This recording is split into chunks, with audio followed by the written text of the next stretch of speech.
loin de nous l'idée de comparer les hommes et les femmes politiques à des cabots, à des chiens, ça serait absolument infâme. Ce n'est pas du tout notre genre, on est d'accord. Quoique. C'est vrai qu'il y a quelque chose d'indubitablement cynique dans la vie politicienne.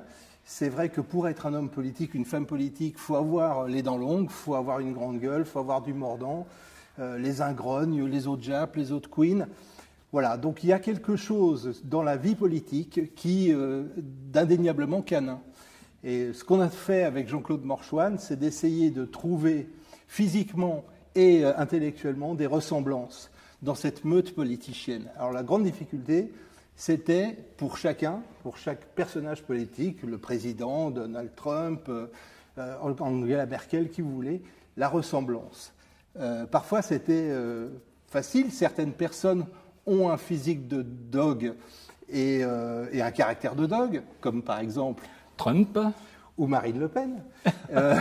Une variante, ouais. D'autres, on était plus sur les sonorités, par exemple le toutou du Touquet, qui est notre divin président Macron. Oui, quoique, il a quand même une tête de lévrier quelque part, il a une tête avec son nez... D'autres ont des têtes de caniche ou de bichon, comme la première dame, Brigitte, qui ressemble à un petit bichon frisé, voilà. Ou Angela Merkel, qui ressemble à un bichon Totten. La bichon Totten, voilà.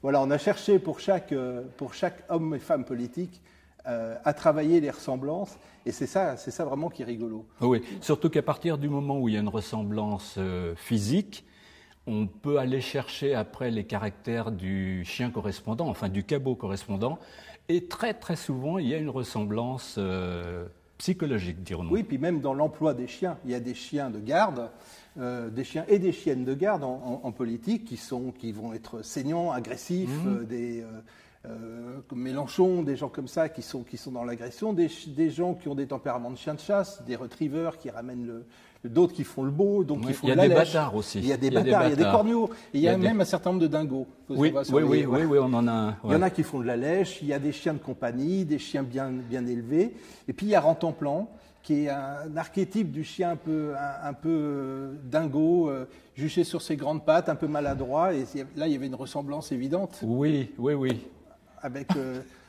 Avec notre Premier ministre préféré, Édouard. Et avec Édouard Philippe. Voilà, bon, c'était d'autres ressemblent à des bassets artésiens comme Alain Juppé, d'autres ressemblent à des chiens battus comme François Fillon, battus aux élections évidemment.